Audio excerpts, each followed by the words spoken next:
গানে গানে জুলাই সুরে ফিরল গণ অভ্যুত্থানের চেতনা। নীলফামারীতে ব্যতিক্রমী সাংস্কৃতিক আয়োজন।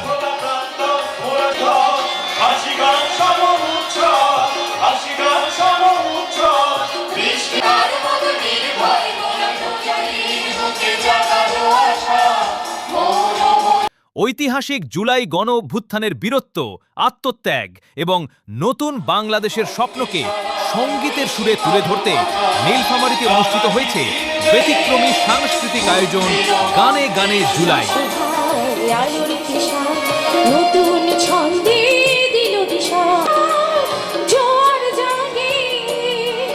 সোমবার বিকেলে জেলা শিল্পকলা একাডেমি মিলনায়তনে অনুষ্ঠিত এ সঙ্গীতানুষ্ঠানের আয়োজন করে সংস্কৃতি বিষয়ক মন্ত্রণালয় ও বাংলাদেশ শিল্পকলা একাডেমি।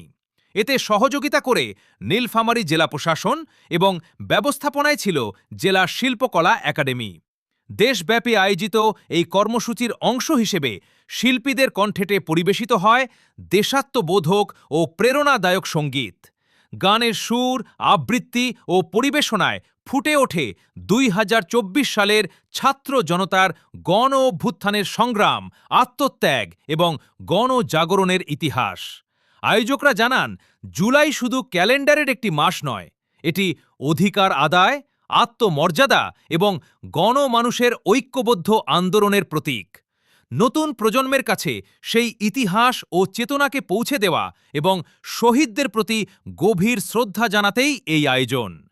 সুরের মূর্ছনায় মুখরিত এ অনুষ্ঠান শেষে উপস্থিত দর্শকরা জানান, এমন আয়োজন ইতিহাসকে স্মরণ করার পাশাপাশি দেশপ্রেম ও মুক্তির চেতনাকে আরও শক্তিশালী করতে গুরুত্বপূর্ণ ভূমিকা রাখবে।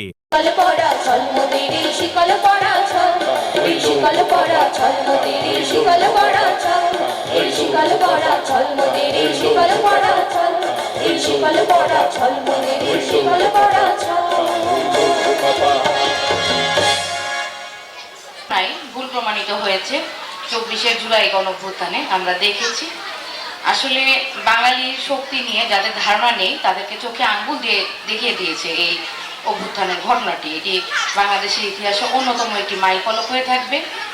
আফটার জয়নিং হেয়ার আমি এ নাম্বার অফ পলিটিশিয়ানসকে অ্যারেস্ট করেছি। তার মধ্যে আমি যদি বলি, গত সপ্তাহে আমি ডোমারের 2 জন রানিং চেয়ারম্যানকে আমি ধরেছি আওয়ামী লীগের। সমস্ত ঘটনা হয়েছে আপনাদের জানা দরকার এবং বোঝার দরকার, এবং সেই সঙ্গে সঙ্গে আপনারা কিন্তু এই ব্যাপারে অনেক বইও বাইর হয়েছে।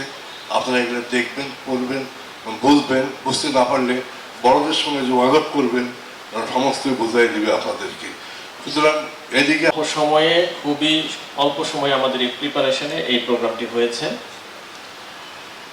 আমরা আজ থেকে 2 বছর আগের সেই চিত্রটা যদি একটু চিন্তা করি, যে আমরা সেই সময় কি ছিলাম। 4 তারিখ পর্যন্ত কিন্তু আমরা কেউই জানতাম না কি হচ্ছে না হচ্ছে, তাই না? সেই সময় এমন একটা সময় ছিল যখন কারো সন্তান মারা গিয়েছে, সেটা দাফনটাও লুকিয়ে করতে হয়েছে। কেউ আহত হয়েছে, তাকে গোপনে চিকিৎসা দিতে হয়েছে, তাই না? তো যারা এই আন্দোলনের অগ্রভাগে ছিলেন, যারা এই রক্ত দিয়েছেন, যারা শহীদ হয়েছেন, তাদের প্রতি আমরা সমবেদনা জানাইতে পারবো, রুহের মাগফিরাত কামনা করতে পারবো, তাদের সুস্থতা কামনা করতে পারবো, কিন্তু তার ওইটার প্রতিদান অথবা সেটা দেওয়া কখনোই কোনোভাবে সম্ভব না, কখনোই সম্ভব না।